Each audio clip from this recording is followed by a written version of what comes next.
Hello, Mon family. Let me ask you something. If Monday ruins your mood every single week, well, that's why we have Mon. But what if Monday isn't the problem? What if the problem is the life waiting for you when you wake up? Mm-hmm. We're starting a very aggressive today, but it's Monday and nobody has time for a warm up. Now, listen. If you're listening to this right now, you're either on your commute, making coffee with one eye open, returning from work, or you're still in bed telling yourself that I'm listening to motivational content that counts as, getting up. But it doesn't. So get up. And also, it's Woman History Month. Shout out to the women who are building careers, raising kids, healing, paying bills, going to therapy, working out, and still remembering everybody's birthday in the group chat. Meanwhile, a man will take the trash out once and be like, I basically run this household. No, you don't.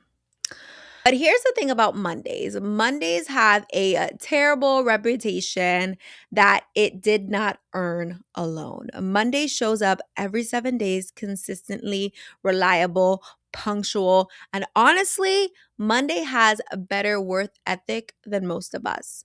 But we treat Monday like that coworker who sends an email like at 6 in the morning. Technically, nothing's wrong, right? But just deeply annoying.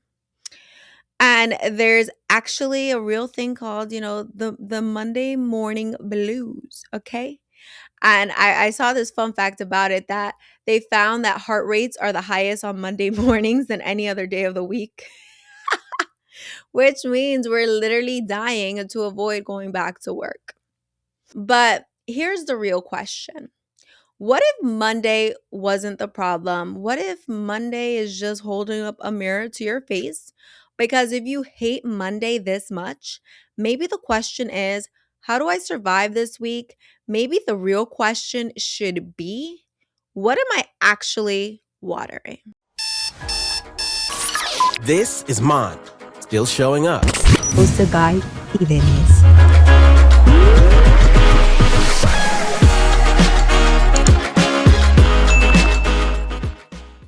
All right, Mon family. So I have two Mon stories per usual.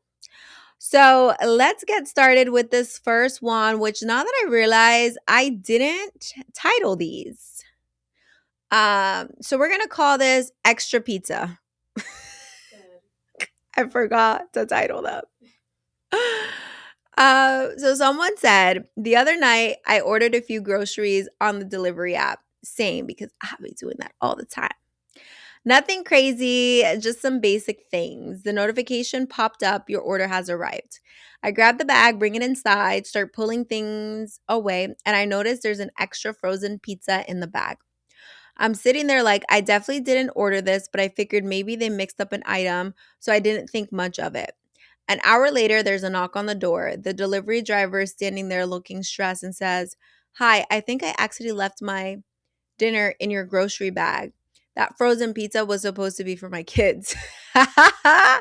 And you can tell she has been running around doing deliveries all night just mix things up. So I gave her $20 so she could order pizza for her kids. Well, that's nice. That was very nice. Would you give them $20? If somebody delivered extra pizza by mistake and that was for the kids and she said, "Hey, that was for my kid." Right, exactly. I mean, that could have been like a careless mistake. Maybe they were just having, a long day and a little kindness goes a long way. So I'm glad you showed up and shared this Mon story, but that is crazy work. He said he said he was out there looking stressed.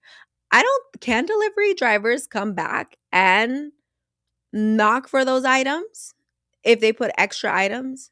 Because, I mean, in the past, like when I have extra stuff delivered, I just keep it. Yeah, I mean they can come back. There's not a rule against it. Most don't. They're just They're like, what if the food, something was done with the food? Yeah. Okay.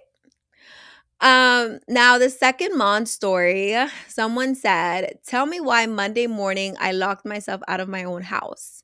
I mean, it happened. Didn't dad lock himself out of the car? The truck Yeah. like 2 days ago.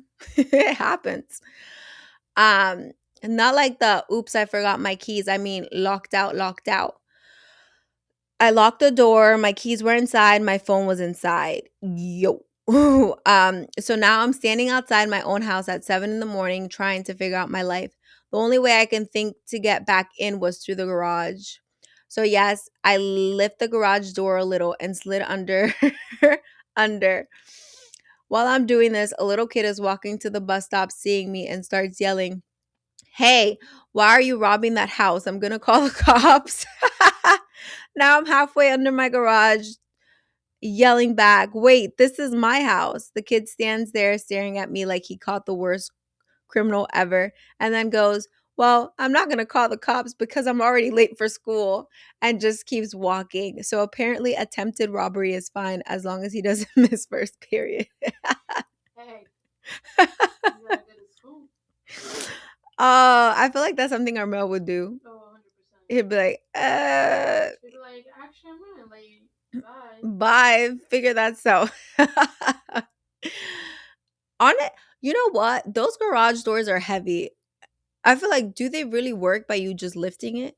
They have like a mechanism, but usually it's in the inside. So it is a lot of Pressure. Damn, you strong. I bet you don't skip up a body day. shit.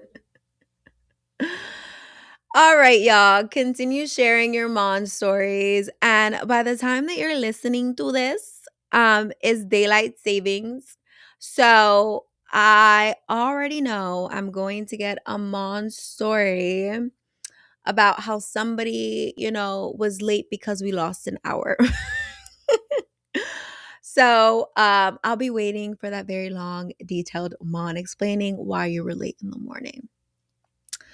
Um, okay, y'all. So let's get started. All right, y'all. So remember when I said, what are you watering, right? We have everything and somehow we feel nothing.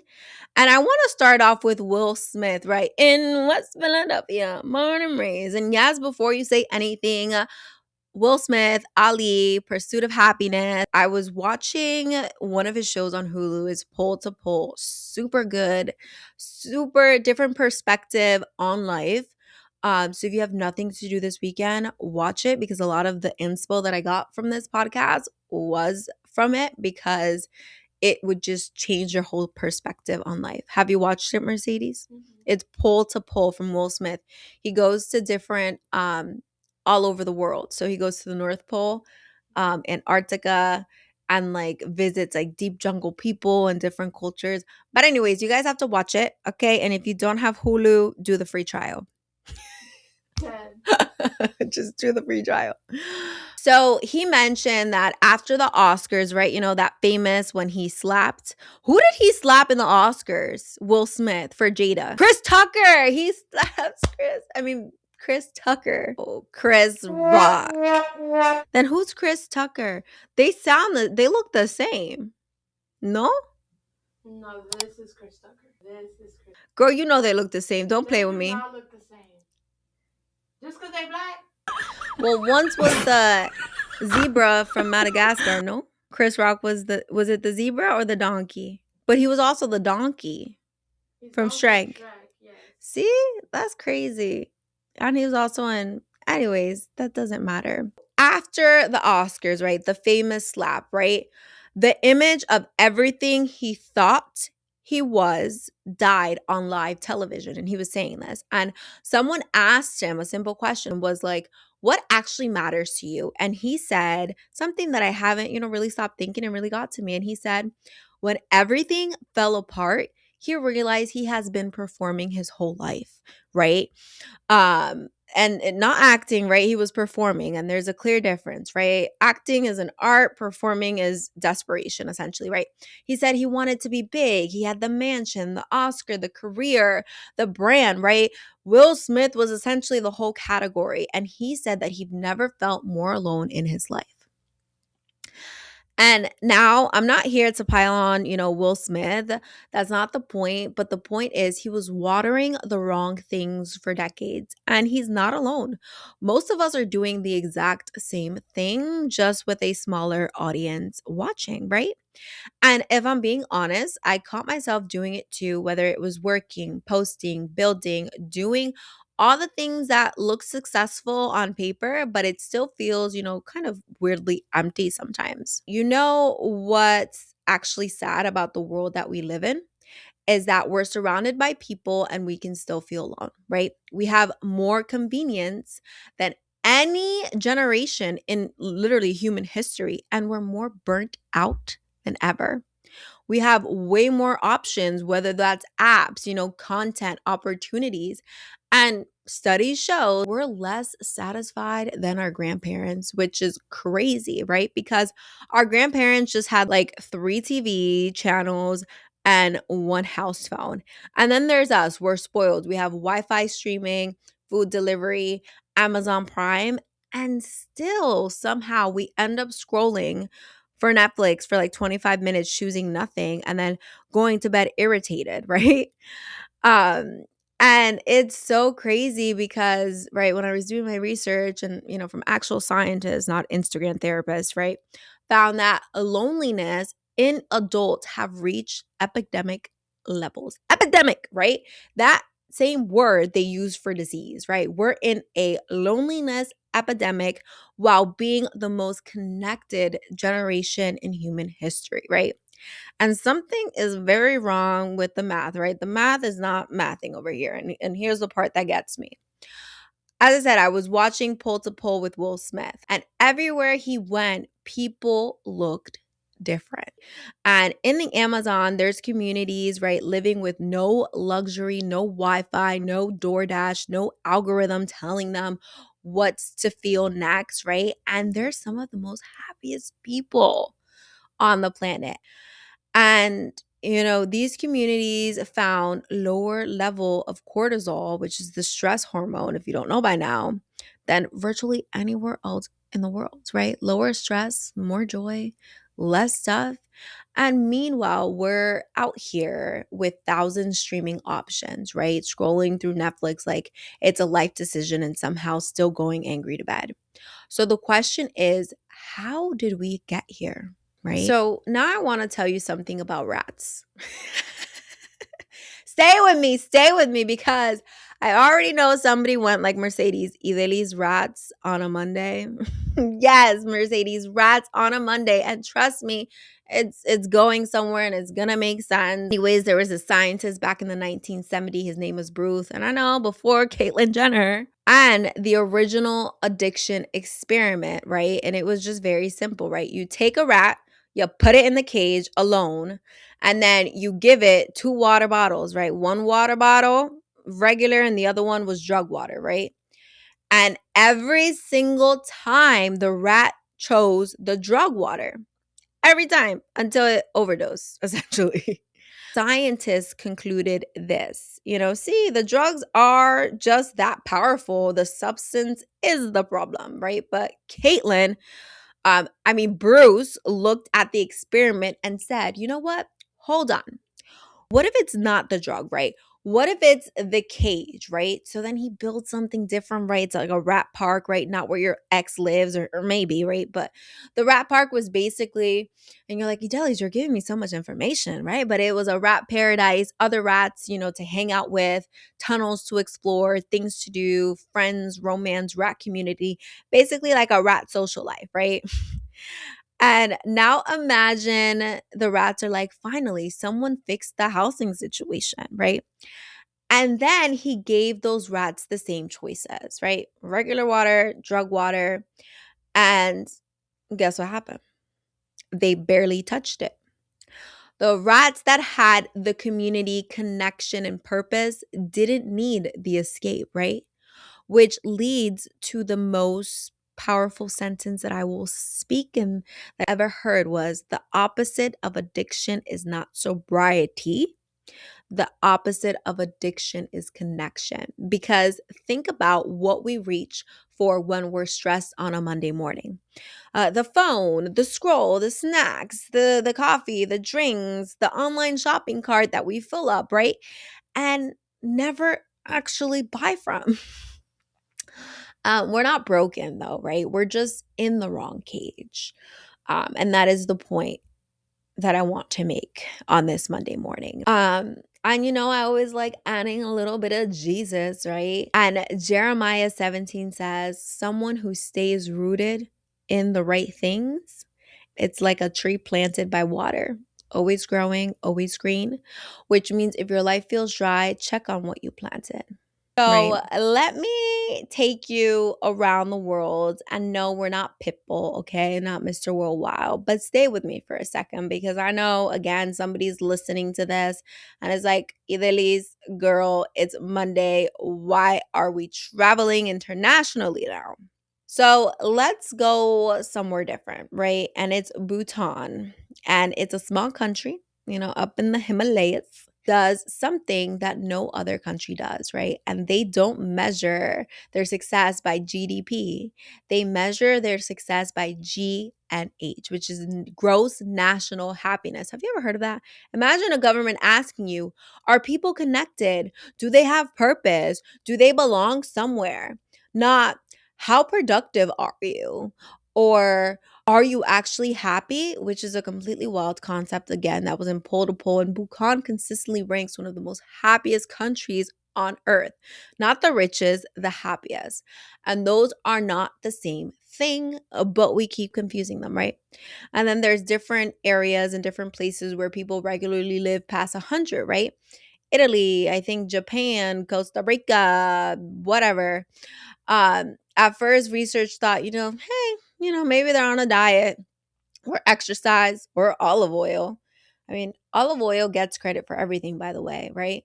Longevity, got olive oil. Glowing skin, olive oil. Healthy hair, olive oil. Car making noises, probably olive oil. But when they actually study the data, the biggest predictors of, a long, healthy life, and it wasn't the CrossFit, it wasn't those 5 a.m., routines with the 17 step and a code plunge. It was about their belonging, their community, people who showed up for each other. Now, let me take you somewhere else. And this is actually pretty cool. And it was the Kalahari Desert. And again, pole to pole, San, one of the oldest cultures on earth, right? They have no supermarkets, no safety nets, yet they survived for thousands of years. And you should have seen them trying to catch their own food. Like, it was crazy because the one thing that they do have is that connection, right? And it was so cool because they didn't even have clothes at the time, but they were still happy because they had that community. And when you think about it, survival doesn't belong to who's the strongest, right? Or the most richest or the most aggressive, but it belongs to the most cooperative, the most connected people, the San people. They don't hoard their food, right? If somebody has food, everybody eats. If somebody doesn't share, someone shares, okay? Nobody gets left behind. And I think that's something that we lack, right? And it outlasts empires. Empires rise and they fall, but the communities that keep showing up for each other keep going. And all of them are telling us the same thing, right? Those countries with the longest survival rates, the rat park, right? The San people. We don't need more. We just need each other. Now, I know some of you guys are probably thinking, yes, I know you always say protect your circle, watch who you keep around, and I stand by that, right? Not everybody deserves a seat at your table, but this is the key difference, right?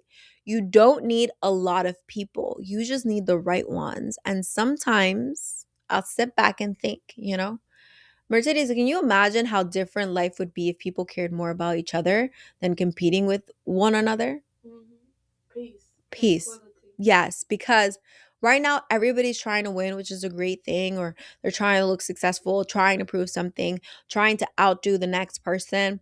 And honestly, it's exhausting. Life was never supposed to be a competition, it was supposed to be a connection. So watch Portal Pole if you want like a different perspective in life, because it's so inspiring and it gives you a different outlook. So let me bring you back to Monday and back to you in your car on your commute, or still in bed, or making some coffee, or getting home from work, right? Why do Mondays feel heavy? Because Monday is honest, right? Monday shows you the gap between the life you're performing and the life that you actually want. Monday is the moment before you choose, reach to escape, or do I reach for something real, right? You have those two options.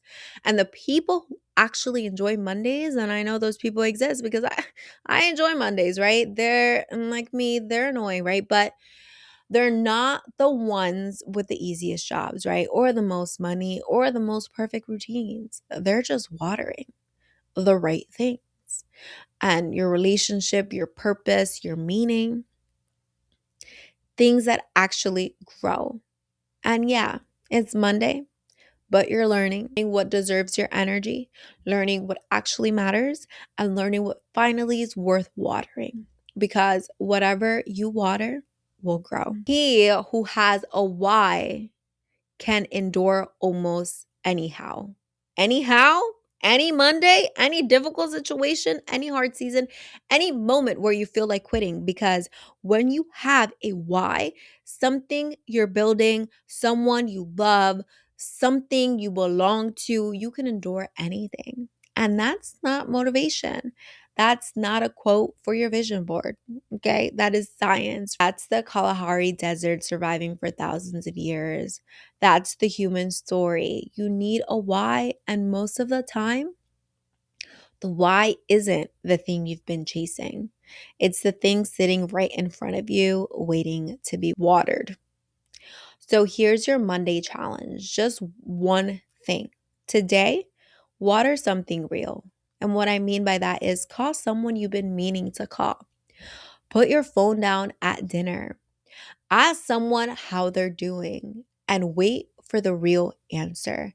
Tell someone they matter to you. Show up for 5 people or even 10 people if you can. The people who are counting on you, even when they don't say it, right? Stop scrolling through everybody else's garden and water your own, because the grass will always be greener where you water it. And somewhere along the way, we started watering the wrong things. So this Monday, water something real. You got this, Mon family. I'll see you next week. Same time, same place, still showing up. And seriously, don't blame Monday for a life you refuse to water. Bye now.